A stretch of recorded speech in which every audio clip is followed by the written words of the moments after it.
Tonight, world powers keep slamming Russia for their invasion of Ukraine.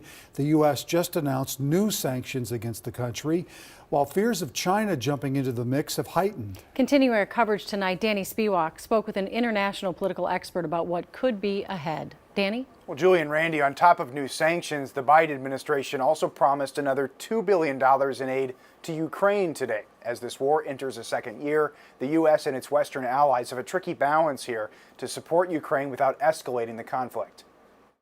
Nations around the world continue to stand with Ukraine. Before the UN Security Council on Friday, U.S. Secretary of State Antony Blinken praised Ukraine's resilience. President Putin failed in his primary objective, to conquer Ukraine. A year after the invasion, Russia controls only portions of eastern and southern Ukraine.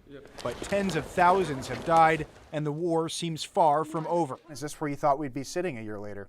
Yes and no. I think everybody was surprised, perhaps nobody more than the Russians, at how poorly they performed on the battlefield. Andrew Latham teaches political science at Macalester College. What's not so much of a surprise, though, is where we are today, a frozen conflict. On Friday, China entered the conversation by calling for peace, but did not condemn the invasion or demand Russian withdrawal. Well, China's trying to have it both ways. On the one hand, they really can't afford to let Russia lose this war. Russia's one of their big geopolitical partners. On the other hand, they don't want to be seen as being too close to Russia either. Putin's war of conquest is failing. The Biden administration has warned China not to provide lethal aid to Russia. At the same time, the U.S. is calculating its own role. Despite giving tens of billions to Ukraine so far, the U.S. has resisted some requests for heavier equipment such as fighter jets, wary of provoking nuclear powers. I think that is a concern that's got to be in the back of the minds of the Biden administration. How does this end? How do you envision this ending? It's likely to be, as I said a little earlier, a frozen conflict.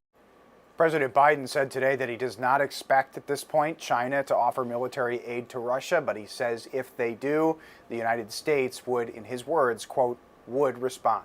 Back to you. Thanks, Danny. Since the war, thousands of Ukrainian refugees have settled in Minnesota. On the anniversary of the invasion, one tells us she felt it was important to get involved with her local community. I'm safe for sure, and emotional well-being is much better when you're doing something meaningful in life and when you're connected to your values, your traditions. The Ukrainian American Community Center here in the Twin Cities helps refugees learn English and assist them with housing.